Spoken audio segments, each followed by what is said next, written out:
Hello and welcome to Tarkin's Top Shelf, the only Star Wars literature podcast on the internet, hosted by myself, Mark Shooter, and Becca Benjamin. We dissect and analyze your favorite and maybe your least favorite canon books, and we always keep it positive. How are you, Becca? You shouldn't even be asking me that right now. But no, I'm just hoping I can stay connected with everybody. I am feeling nervous, but excited all at the same time. Happy to be back and doing this once again. How are you? I'm great. It's a wonderful Thursday while we're recording here. But everyone else obviously is watching it on May the 4th. But let's get right into it, shall we? Today, as part of the Podathon 24 fundraiser for Make-A-Wish, we are excited to welcome, for the first time on our show, Michael Siglain, Creative Director of Lucasfilm Publishing, alongside returning guests and authors Zoraida Còrdova, Tessa Gratton, and Lydia Kang. How is everyone? Excellent. All good. Thank you for having us. Yeah, very glad to be here. Yes. Well, most of you know the drill because you've all been on before. Michael, you're new to us, but you know, it's an interview. So right off the bat, thank you so much for joining us today to benefit Make-A-Wish. It's something we feel strong about. And honestly, it feels like a natural thing to do, giving back based on our shared love for Star Wars and the community. So what is it about Make-A-Wish and this Podathon that's important for you to get involved? Let's start with Michael, since it's his first time here. Sure. You know what it is? I think you said it, Mark, right? It's about giving back, and it's about helping others, and it's simple, really. It's the right thing to do. Right. And hopefully what we do today to help someone today will help someone tomorrow, and they'll help someone the next day. It's also, to bring it to Star Wars, a very Jedi thing to do. Right. And what better time to support Make-A-Wish than on May the 4th. So it's a no-brainer from my perspective. Yeah, I agree. What Mike said about it being what a Jedi would do is really key for me. And also Make-A-Wish is one of the foundations, that charities that I've been aware of almost as long as I've been aware of Star Wars, basically my whole life. And so that's very exciting for me too, to bring things that do fit so well that I've, have kind of been either part of my life or in the periphery of my life for all of it. Yeah, and I think as writers, we're always figuring out ways to give back when everything feels so chaotic that, here you can do this one great thing to bring something good to somebody's day. Yeah, and it's cool because like on the medical side of my life, I've seen a lot of patients really benefit from this foundation. And so it's really, really full circle for me to be able to see different ends of this really fantastic endeavor. So glad to be here to support this. And I'm a leukemia survivor myself. I had it when I was 4 years old, and actually got to go to Disney World through the Make-A-Wish Foundation when I was 6. Like, it took a while for the paperwork and everything. But I saw a lot of kids that were there at the same time from the hospital. And for a lot of them, that was the last time that they went anywhere. So obviously I survived. A lot of them did not. And it's really meaningful, not just to the kids who get to experience that, but to the parents who get an opportunity to take their child away from a hospital room and to experience something that they would never have done otherwise. And obviously Disney World is a pretty common one, and they're extremely accommodating for immunocompromised and disabled people, which I think is just wonderful. But kids have all kinds of wishes. And so, yeah, I strongly support Make-A-Wish, and I'm glad that we're able to be a part of this. Absolutely. And, what more makes it more important than knowing that my co-host is a Make-A-Wish, a former Make-A-Wish kid. So it just is something that I just feel like we just have to do. Like, again, without this community, without this fandom, and I mean, I go all the way back when the birth of the internet started, with Bonnie Burton coming up with the hyperspace blogs. That's where I began. And I really just curated this entire group of friends. And we've all went our own little ways, whether it be cosplay, podcasting, blogging, whatever. And without that, I don't think we'd be able to pull something like this off. So why not do it with that platform? So thank you all for being here. It's just, it means a lot. It means a great deal. And what better way to bring High Republic here, right? And talk about it, because there's a lot with High Republic that features a lot of kids, which we will get to. That said, the High Republic, I mean, it's become something bigger than itself. I mean, I still can't believe that we're here this many years later and just how big it is. It's kind of like the first Star Wars film in a way. It's become a cultural phenomenon. Why do you think that is? And you all can take a turn at that one. I mean, I have a Mike, you should start this one because you were there at the beginning. I do have thoughts on it. First of all, thank you. Right. That is kind to hear. And I think it's resonated for a couple reasons, really. I think first, I think, or at least I hope, that we delivered on our promise, which was, to be bold, to do something new, to have a story and a format for everyone, and for fans of all ages to see themselves in Star Wars. So I think that's one of the reasons it's resonated. I think the other is timing, right? Like you talk about the original Star Wars film, it came out in 1977. It was a very cynical time in the country, and certainly in cinema, right? And you got a story that worked on multiple levels, that was ultimately at its core a story of hope and good triumphing over evil, right? I think with High Republic, there's a little bit of that in terms of, we came out in the middle of a pandemic,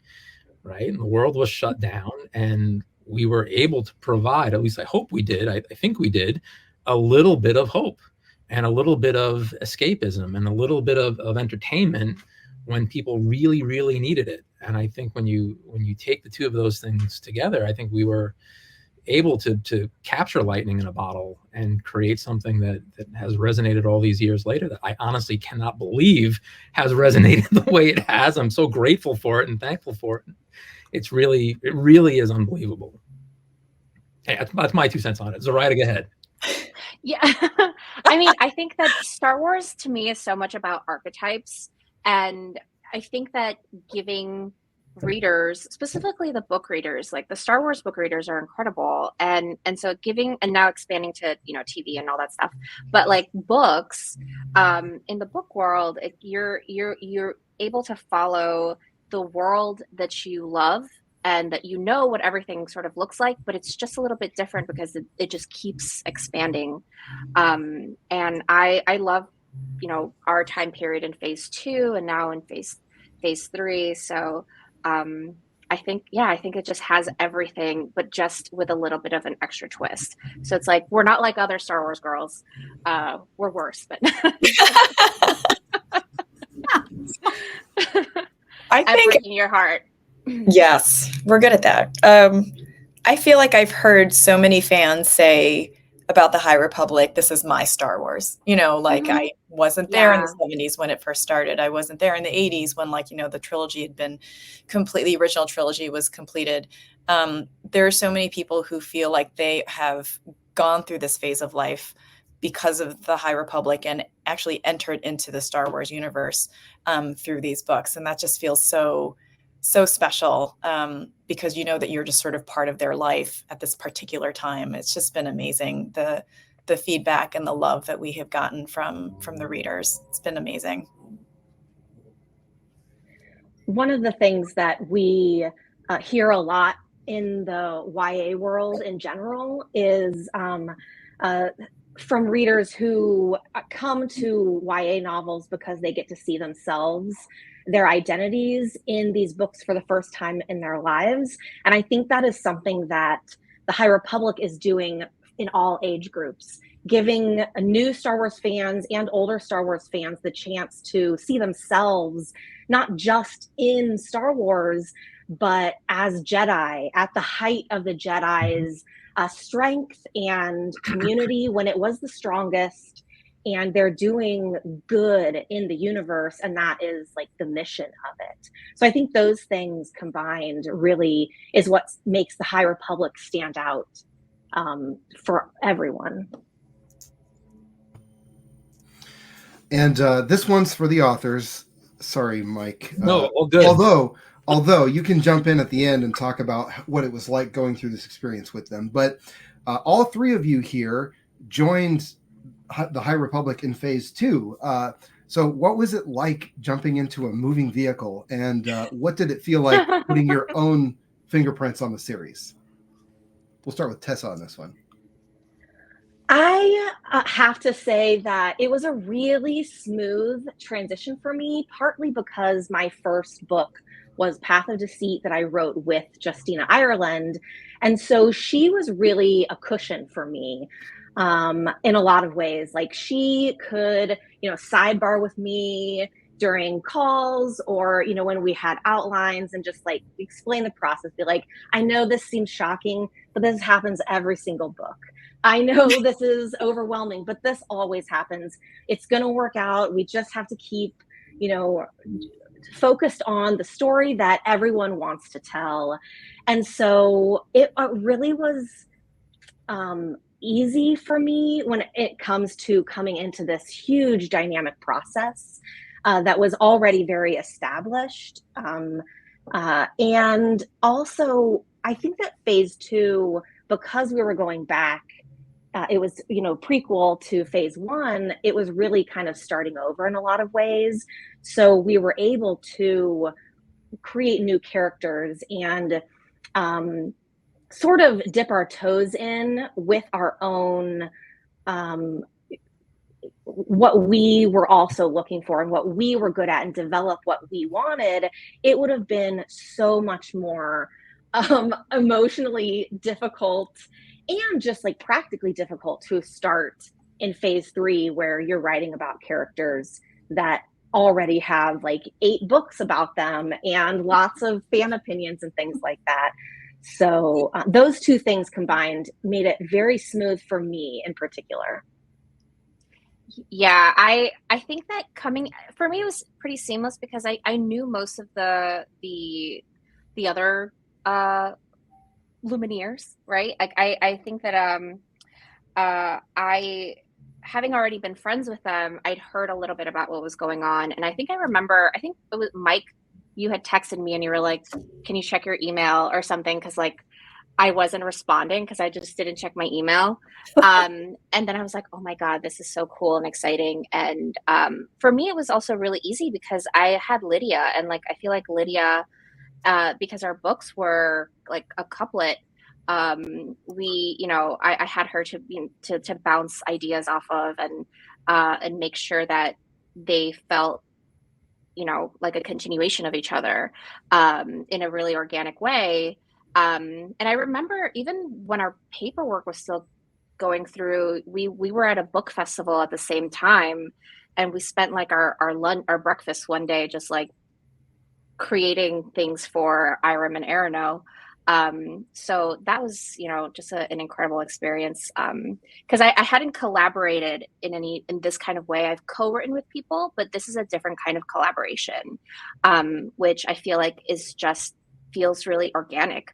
But yeah. Yeah. It was definitely feeling like jumping onto a moving vehicle when we started, just because Phase 1 had already happened. And even though we didn't technically, like, we weren't riffing off of that to do like Phase 3, it was still really, there was still a big precedent. And like, there were these tremendously, gorgeously written books with these incredible characters. And so the bar was so high when we came in, was one of the things that was kind of scary. And then also, this was like the first time I was writing a full-length novel for Star Wars. So I was like pretty nervous about getting it right. And the one thing that I tell people, which was both astonishing and wonderful, was that as soon as I entered this endeavor, I was just so welcomed with open arms, and everybody was so warm and friendly and so generous, just trying to make me feel comfortable. Like, luckily, I kind of knew Tessa and Zoraida and Claudia and Justina from the YA world. But like, everyone else was just really lovely coming in. And they weren't scary at all, which is just great. And the collaboration was incredibly fun. I was constantly like, texting Zoraida like, hey, I'm going to do this, or I'd show a picture of this, or Zoraida would show me a picture of something, and we would, sort of go back and forth. And Cav and I would have these like huge, long conversations because our books were happening at the same period of time, for the Battle of Dalna. And so just so many conversations happening constantly, and I was always feeling like so well supported during the stressful times, and the fun times we're like meeting everybody in person for the first time has been incredible. So it's just been so positive. I felt so welcomed into this, and what an opportunity. Like, I just still thank my lucky stars that I got to work with all of you wonderful people. It's just been incredible. We are the lucky ones. The other thing is, and you touched upon it, none of the books that any of you have written, they're not easy to write, and I think people don't realize just how difficult it is to say, not only are we going to craft an original story that's set hundreds of years before the prequels, but we are now going to connect it to 800 other things that's happening in this era. It really is a testament to how amazing of a job you've all done with it. I mean, that we have you guys for that too. Seamless. No, but you're doing the hard work. All of you, you're in there. We're here to help. And we're happy to help, and we want to help. But you're the ones doing all the work. And it really is a testament to how good you all are, because every one of these books is amazing. And one of the things I love most about it is that you can still read them separately and say, I'm just going to read the adult novels or the middle grade or the comics, or you can read them all together, and it all fits in. And it is one big, beautiful, and sometimes tragic and sometimes scary story. But that's because of all of you. So, job well done, guys. Thank you. Yeah, it's like you give all of them the same toolkit and the same guideline, but everybody's birdhouse looks a little different, and that's. But it's a birdhouse. Yeah, and it should look different, right? That's why we have now 10 different authors involved. We want those different points of view and those different perspectives, and everyone does have their individual strengths when it comes to certain types of stories and characters, etc. That's the beauty of it, and everyone has a say in what's being done. We share the stories with everyone, between the authors, between editorial, between story group. Everyone's got a voice. Everyone has a seat at the table, and that collaboration is part of the fun. That's awesome. I just love this whole family effort going in. Everyone's so supportive. There's such a great system there, and it's working.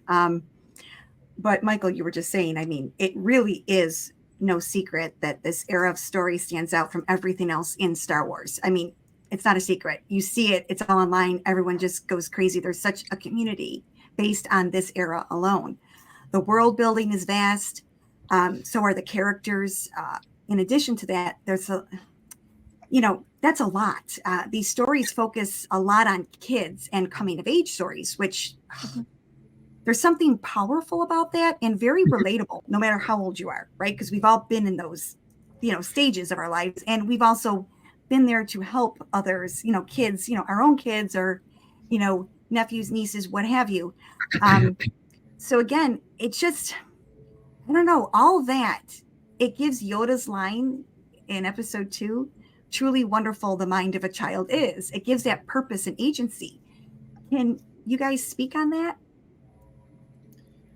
I mean, I'll speak to the shareability of it, because that's, and the kid angle, it's Star Wars always had that shareability factor and still does, right? And that was important for us from the very, very start of the initiative, that it would have it, right? That you could say, here's a kid who could not only see themselves in this story, see a relatable story, see themselves as Jedi, as Tessa said earlier, but then be able to share that with an older or younger brother, sister, aunt, uncle, cousin, parent, etc., and vice versa, right? kids are such a big part of it. And they are, I mean, it's if we don't do stuff for that generation, we won't have Star Wars in the future, right? It's important to say, well, how do we grow the franchise? We don't want to do the same thing over and over and over again. As much as I love the original trilogy or the prequels or the sequels, we have to go beyond that, you know. And Star Wars has to grow. That starts with kids. And if they can find a story for themselves in there and see themselves in there, and then be able to say to someone else, older or younger, hey, check this out, this is cool, well, then we did our job, right? But it's always all about the kids. Because look, we all experienced these films as kids. I certainly did, you know, changed my life and continues to do so, and I wouldn't want it any other way, you know. So if we can do that, if we can even have a part of that impact on a kid and get them into reading at the same time, you know, job well done then. Absolutely. It was fun. It's funny because I was at an event the other day, and I was at a wedding, and then somebody was talking about Star Wars, and I did get them to download the High Republic books on audio right then and there, but because they hadn't heard of it yet, because they're mostly like book people, movie people. But they said something really interesting, which was like their Star Wars was the prequels, right? The Phantom Menace and things like that. And so they saw that Star Wars when they were little kids. And I think that the hero's journey overall is so much about like that very first experience of leaving your home. And I think that whenever I writing a YA and the new middle grade for wave, for the next wave, I always think back to that first moment that I realized that I felt this wonder at this entire world and the princess and the ships and the magic, or the force, right? We don't call it magic, but thinking, I always hold on to that moment. And that's something that I can't let go of as a writer, because that's what makes it part of the Star Wars feel of it. Yeah, I think that coming of age, what kind of a person are you? What kind of a person should you be? Is something that's sort of inherent in so many of these stories. And it's different for every single character that you write, even though it's a universal experience, right? And so it's one of the really fun things about exploring the characters that we've been able to do in each one of their books at really various ages of the characters. But there are these particular, inciting events that happen throughout Star Wars that I think we each grasped onto and made our own. And some of it is just, what kind of person are you going to grow up to be? Or what do you do when faced with, the most horrible evil that you could? What do you do with that? How do you handle that? And some people handle it well, and some people do not handle it well. And that just makes for such an exciting story. And it's really exciting for us as writers to be able to explore that, because it's a universal theme and it just never gets old. Yeah, it's my favorite thing to write about in general and in Star Wars, is that growing up, who are you going to be? Who do you want to be? And, I love writing about teenagers in particular because of their, risk-reward balance is not fully developed, and that can make them so much fun and dramatic and more passionate. And that really suits itself to a big galaxy and questions of, justice and good and evil and things like that. And it's always been my favorite thing about all of the movie trilogies, that is at the core, is a coming of age story, whether it goes toward justice or not towards justice, still growing up. And so it's just so thrilling to be able to dig into that, especially with the YA and middle grade stories, to focus on not only that, but on the younger readership. Yeah, and Zoraida mentioned the audiobooks, and I have to say, Star Wars audiobooks are second to none. Full production, tier. sound. Yeah, excellent voice acting from Mark Thompson, usually. John Williams' music is always in there, and and they've done research, and the same part of the brain is engaged when reading or listening to an audiobook. Yep. It's using your imagination. It is not cheating, so don't feel bad about that. And you can't read a book in a car. Well, you shouldn't, but you can listen to an audiobook. So highly recommend that. There are a lot of fans that have grown quite protective of these characters. I don't know if you're aware of that or not. Does this impact your story direction at all? I know probably for some of the authors that makes them want to kill their darlings. But not all of the fan favorites are the good guys. So how does it feel to create characters like this that either because of their virtue or lack of it, fans just really connect with it? And we'll start with Lydia on this one. Well, I think first of all, I got to point out Zoraida's t-shirt because it directly is related to the answer. Axel.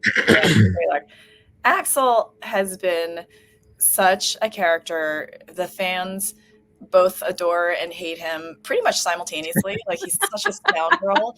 And I just remember, like, after Zoraida's book came out, like, we would just get these, like, these tweets and messages at us being like, Lydia, you better, like, what's going to happen with Axel? Like, don't you dare kill him. I know. I got a lot of don't you dare kill him. And by that point, I'd be like, look, my book's already written. It's like, the words are on the page and the ink is dried and you'll just have to see. But people were just very, very engaged in like what was going to happen with him. And I still get questions all the time about after Cataclysm, it's all wrapped up and they're sort of like, and what happens in your mind, like after, or is there going to be more? So people just keep living on with these characters and those characters are happily renting space in people's heads and living and doing their good things and their naughty things. And I just love that they have taken on this sort of life of their own and they're still out there causing mischief and showing up in fan art. I just adore it. I think writing Convergence, I really made it a point to think about how I can make a character be bad, because I really love writing about heroes. And so I always have the urge to punk out at the end and just make everyone nice. And that was actually one of my feedback, a feedback that I got from when I wrote A Crush of Fate, like the Galaxy's Edge book, where it was like, this is a little nice for a stormtrooper. That was one of the like comments from not Story Group, the other ones, the park people, and I was like, oh, okay, yeah, and that's the one note. That's all you ever need to know about me, is like too nice for a stormtrooper, Cordova, and so I challenged myself to be like, okay, you have to, like Mike said, be bold, make them do things that are not great, and people still like they had an emotion, which is what I'm after. So Tessa has no problem making characters do bad stuff. I really like making characters do bad things. That's true. Very, very true. I love writing a villain. I love writing a descent into villainy, especially when it's really complicated and maybe it won't end up there. I like messy characters a lot. They're my favorite. I think that needs to be another High Republic book that's called A Descent into Villainy. Oh, yeah. Just the villains. We could do what Disney does to their princesses. That would be a good one. Graphic novel, something, A Descent into Villainy, because we love that. I mean, we love watching those, like, those changes that happen and those decisions that are made, and sometimes the not good decisions. They're so much fun to write because you sort of know what's going to happen, and you can just imagine the reader being like, no, don't do that. Don't make that choice. And then it happens and they're like, oh, he did it. Why did he do it? But I do also really like the opposite as well, like writing about and reading about characters who are, inherently selfish or who have made a lot of bad choices and what can make them learn to choose better? How do I radicalize a selfish person toward the arc of justice? I'm also very interested in that in my writing and in my personal life. So, and that's going to be the sequel, The Arc of Justice. Yeah. So yes, The Arc of Justice. We'll start with the villainy and then we'll go. So we're just going to keep mining Tessa's conversations for more book titles. I love this. We didn't mean for this to turn into a pitch meeting. Sorry, Michael. That's fine. No. Always does. But you know, just very quickly, you know, you had mentioned that fans were protective of the characters and nervous about some of their fates. I'll say that's true of editorial too. And the thing I always go back to is Jen Heddle, you know, who's our executive editor, who does an amazing job on all the books. Jen Heddle single-handedly saved Imri because we were all killing him. He was a goner. He was going to be attacked by the Nameless, and it was really Jen who fought, I think, the hardest to say no, we can't let him go. Yeah, so definitely. It's not just And the fans, it's the editors too. yeah, she was really working hard on Justina, and I think Justina was leaning in that direction. And then she interacted with a fan. I don't remember where she was, but this young man came up to her and was like, Imri is my favorite. He's just like me. Aww. I love everything about him. He's changed my life. And Justina immediately texted me and was like, okay, fine. Jen gets her way. We can't do it. We cannot do it. See, it's all about the she's kids. A softie at heart. It's all about those kids. So obviously we know now who Jen Heddle's favorite character is because she wanted. So that was another question. Do each of you have a favorite High Republic character, and why is it Marchion Ro? Just kidding. Because I know he's a huge fan favorite, and I mean I'm there for him. So you know. So yeah, do any of you have a favorite? I love Marta. Yeah. I mean, to go with the Rose, I really had every opportunity to sink myself into that family and into the Evereni in general, and definitely went through a couple of months where I was feeling very obsessive about them. And Marta really sank her claws into me in a real way, and I wish that I could be writing her more in phase 3, but that's not how it works. So she definitely is my favorite, but I also have always discovered a favorite, like a new favorite, as I'm writing each new book. And writing Temptation was a real surprise for me because I thought I knew who my favorite characters were that I was going to be working with in Temptation. But it turns out that I didn't realize I have really, really strong opinions about Wookiees. I thought they were just like really tall Ewoks, totally fine my whole life, just like existing over there. And then I started writing about Buryaga and was just like, oh my gosh, he's my new favorite. Love him, everything about Wookiees. So that was a nice, pleasant surprise for me. I can't say it's as pleasant for him. It's a very emotional story. Let's say that. Yes. Yeah. Yeah. I have so many favorites. It's hard to pick one. I think in the phase 1, in phase 1, I have a particular love of Geode. Just like, I want a little chip of Geode. I would say I want a little chip of Geode to wear around my neck, but that would be like cutting off his finger. But I love Geode. I just thought he looks so clever. I think one of my favorites from phase 1 was Wreath, because he's just such a little. I love Wreath.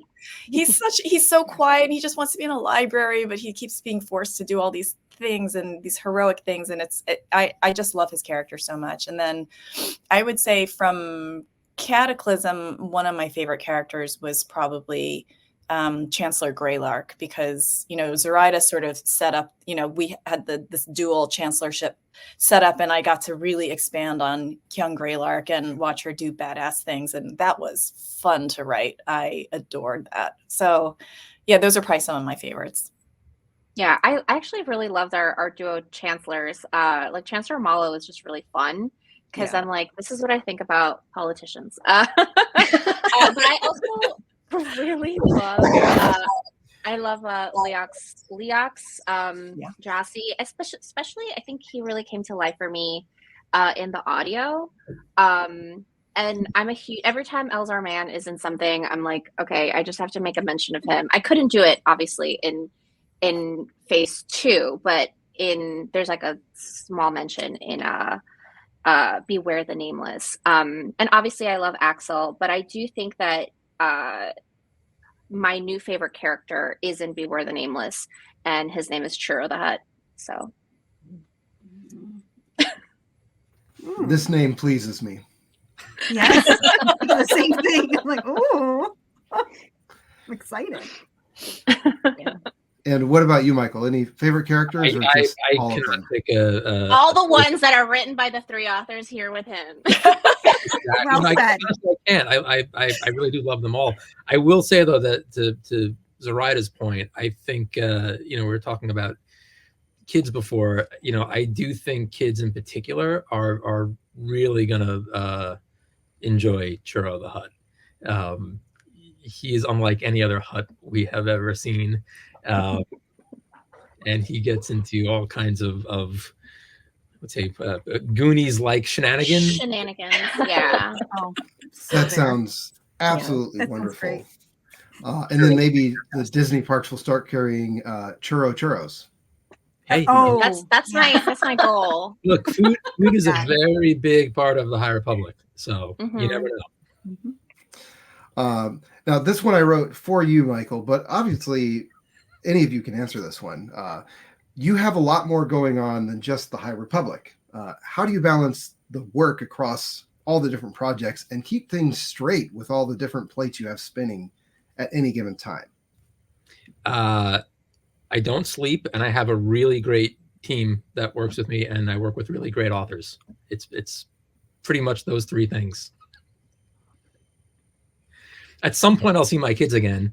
They're doing well. They'll be like, who are you again? Yeah. I'm sorry. You got older and fatter, didn't you? Yeah, that's me. Hey, guys.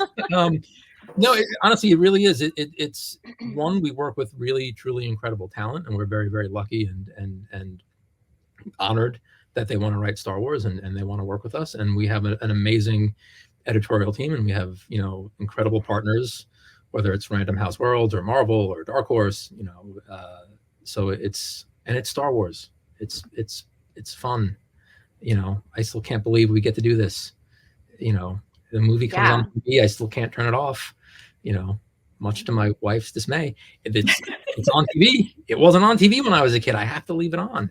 So it's still a joy. So that doesn't make it work. So. And obviously the 3 of you write outside of Star Wars as well. So is it easy to keep it separate, or do you sometimes type the wrong name of a character in something else you're working on? I definitely always. One time I remember I was working on a Disney book called Kiss the Girl. It's like a romance version of. I mean, The Little Mermaid is romance, but contemporary rom-com. And I was. Why does this character name sound so familiar? After I wrote it, and then sometimes I just pick up my book and like flip through it, and then I realized, oh, I named a character that's also named in Convergence, because the names are just sort of floating in your head. And so that's, for me, that's the most difficult thing is it's not like truly difficult. It's just like remembering everyone's name all the time. That's why I don't know how Mike does it, because Mike handles so many different hats. And as writers, we all work on different books at the same time. So keeping everything straight, there's just like a lot of organization. I have an entire wall that's my murder wall. It's like, notes, pictures. I bought a bunch of string and like little tacks to keep things straight. But that's usually the process. Is trying to remember what is in what book. Yeah. I don't think I have I don't really have a problem with like that type of thing, like switching names or anything, but like Star Wars invades for sure all of my other writing, but it's in a very natural way, because if like, honestly, it's everywhere. Like it is so embedded in our culture. Like I will go to my office and someone's holding like a Yoda mug, and I will like, you know, be driving and on the radio, somebody will make some like Star Wars show. It's just everywhere. And so like, you know, in one of the books that I'm writing, like the character's avatar is Master Yaddle. And, you know, somewhere else, somebody names their dog Luke because the dog is sandy haired and is wearing beige. It has like beige fur. So like, it enters my writing because it is just so part of the culture and it's in my brain all the time. And so it just sort of naturally sort of comes out on the page. So yeah, they're like little nods to Star Wars, like little Easter eggs all over the place outside of my Star Wars writing. Just happens. I'm also right now working on an adult fantasy trilogy that I recently sold, that I started developing the world for about 10 years ago, before it ever occurred to me I might ever be writing for Star Wars. And the magic system I developed is based on 4 forces. And that's what they're called in the book. And I was editing the first book in this trilogy over the past 2 months, and I genuinely could not have imagined I would use the word force more in a non-Star Wars book, but here we are. It's just everywhere. So that I did that to myself. It flows through everything, Tessa. No, that's only binds the galaxy one together. of the 4 forces. Oh, okay. Oh my gosh. And also That's so naming funny. characters is hard because you do a lot of research on the like name websites. So then you're getting ads for diapers and cribs all the time because of course you must be a parent, right? Or expecting. That's not the way it is. And Becca, I think we have time for one more question. Yeah, I mean, I wanted to I was looking at what we have left, but you guys were talking about Easter eggs and, you know, things like that. And as a Star Wars book podcast, primarily, we love little Easter eggs that sometimes, you know, you're reading about and only us readers catch in other stories, you know, other platforms, whether it be video games or live action. And I got to say, I want to know how you guys feel about like when something like that happens, because it does. Like primarily, though, I think the one that really sticks out the most is when we finally get. And I know Kitster said it first in the Phantom Menace, but in Midnight Horizon we get Ram saying wizard, and then you get Din saying wizard, and I could just see Mark and I are like, you know, you get so excited with like stuff like that because you know it's you've read it, you know really if you go by the timeline, Ram says it first, so it was really cool to see that. How excited do you guys get when little nuggets like that appear? Where, you know, it wasn't something you guys were doing, but the same type of thing, like, you know, little Easter eggs show up. And we love it. And I think, you know, I think the thing is, you know, keep your eyes and ears posted because you will see more, which is exciting, which is wonderful. But just the fact that something that we created has gone on to inform and inspire animation, VR, you know, games, live action, it's unbelievable. We didn't set out for that to happen. You know, it happened because of these great stories, these great authors, and the fan base, and that's really overwhelming, humbling, surreal. You know, so when you throw in an Easter egg on top, it's you know, it's the icing on the cake. Yeah, I think that it's for me, it sort of feels like trying to connect different parts of the storytelling because it's so huge, right? And you're reading these 300, 400 pages or a couple pages in a comic. And so it's sort of this like cat's cradle, just like strings everywhere. And you see the places where they intersect. And I'm always looking for places to add things that can harken back or that exact feeling that you mentioned, which is like, oh, I know this from, I remember this in a different book.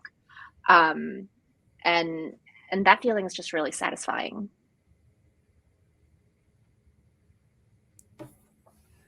Can I ask a question of the authors before we wrap? Because Sure. they all have stories coming out over the next couple months. Lydia has stuff in Insider.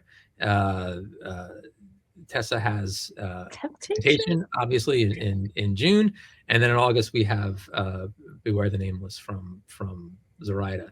So is there a character from each of these that folks should be on the lookout for? And is there, in a couple words, what can you tease without giving anything away